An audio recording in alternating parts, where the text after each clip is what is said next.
Guys, मेरा नाम फरहान खान। मेरा नाम है उस्मान खान। उम्मीद करता है आप खैरियत से होंगे। और वीडियो का टाइटल है कि रशिया के जो आयल के टैंकर के जहाज थे वो मतलब चाइना की तरफ जा रहे थे और उन्होंने अचानक रुख किया इंडिया इंडिया की की तरफ तरफ से। कर ली है। और इंडिया में आयल की मतलब आयल और गैस की कमी होने की वजह से मोदी सरकार ने और बाहर से ऑयल परचेज शुरू कर दिया आयल है। से और वीडियो को ज्यादा लंबा नहीं करते। Let's start the video.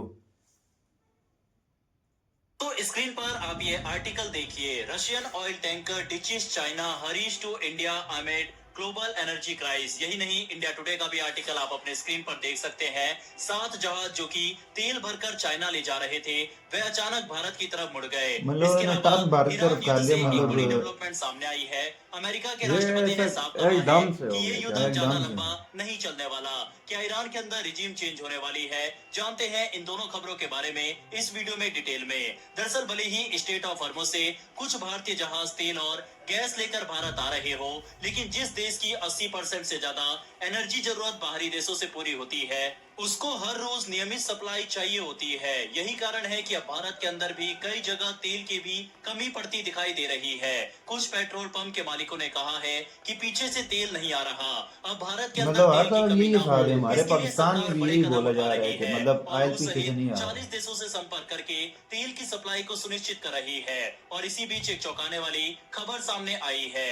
हाल ही में खबर आई है कि कम से कम 7 बड़े तेल टैंकर जो रूस से कच्चा तेल लेकर चीन जा रहे थे उन्होंने बीच रास्ते से अपना रूप बदल लिया और अब भारत की तरफ आ रहे हैं। इन टैंकरों में एक खास नाम है एक्वा टाइटन, जो रूस के बाल्टिक सागर से तेल लेकर चला था और पहले चीन के रिजाओ पोर्ट जाना था, लेकिन मार्च के बीच में इसने अचानक दिशा बदल दी और अब ये कर्नाटक के न्यू मैंगलोर पोर्ट पहुंचने वाला है। इसी तरह एक और बड़ा टैंकर जोजुआ एन भी गुजरात के जामनगर के सिका पोर्ट की तरफ जा रहा है। अब सवाल यह है कि ऐसा हुआ क्यों? दरअसल इसके पीछे दो बड़ी वजह है। पहली वजह है ईरान और अमेरिका इजराइल के बीच चल रहा युद्ध, जिसकी वजह से दुनिया का सबसे अहम तेल मार्ग हॉर्मुज स्ट्रेट लगभग बंद हो गया है। मतलब आपको हॉर्मुज बता स्ट्रेट दें, बंद दुनिया कर के दिया इन करीब लोगों ने, 20% ईरान ने तेल बंद और कर गैस दिया। इसी रास्ते से गुजरता है। भारत के लिए तो ये और भी ज्यादा महत्वपूर्ण है क्योंकि हमारे लगभग 40 से 50% तेल आयात इसी रास्ते से आते हैं। दूसरी बड़ी वजह अमेरिका का एक 30 दिन का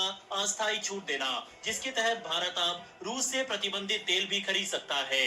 इसी मौके का फायदा उठाते हुए भारत ने तेजी से रूस से तेल खरीदना शुरू कर दिया है।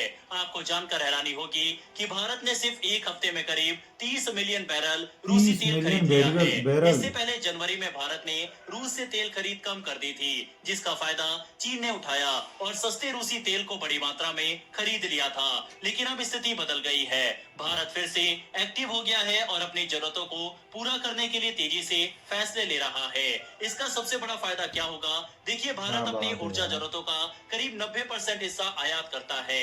ऐसे में अगर सप्लाई में थोड़ी भी रुकावट आती है तो उसका सीधा असर आम लोगों पर पड़ता है, जैसे एलपीजी की कमी, गैस सिलेंडर महंगे होना और यहाँ तक कि कुछ शहरों में रेस्टोरेंट तक बंद होने लगे हैं। अभी हालात ऐसे हैं कि लगभग 20 जहाज हॉर्मुज स्ट्रेट के पास फंसे हुए हैं और उन्हें क्लियरेंस का इंतजार है। ऐसे में रूस से आने वाले ये टैंकर भारत के लिए एक बड़ी राहत बनकर सामने आ रहे हैं। सरकार भी इस पूरे मामले पर नजर बनाए हुए है, लेकिन विदेश मंत्री एस जयशंकर ने साफ कहा है कि ईरान के साथ कोई स्थायी व्यवस्था नहीं है जिससे जहाजों की आवाजाही पूरी तरह सुरक्षित हो सके। अंत में बात साफ है, भारत इस संकट के समय तेजी से अपने विकल्प खोज रहा है और रूस से आने वाला तेल फिलहाल एक बड़ा सहारा बन सकता है। दूसरी तरफ दोस्तों, ईरान के सभी टॉप कमांडर्स और लीडर्स को अमेरिका और इजराइल एक एक करके एलिमिनेट करते जा रहे हैं। अली लारिजानी इकलौती उम्मीद थे ईरान की कि वह अमेरिका और इजराइल से कुछ हद तक लड़ पाएंगे और उनको भी आज ढेर कर दिया गया।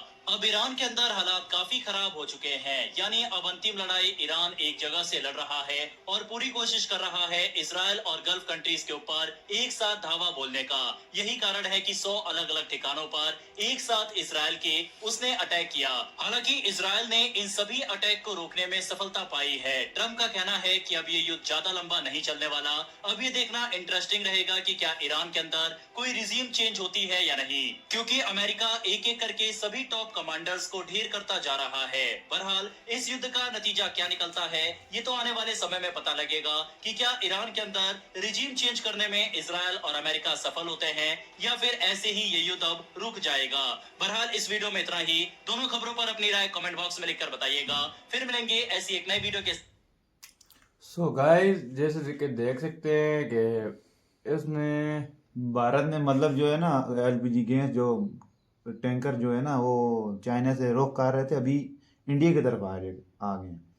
ठीक है, बाकी आपको वीडियो कैसी लगी, ठीक है, आप कमेंट सेक्शन में बताएं। सब्सक्राइब करें। अल्लाह हाफिज़।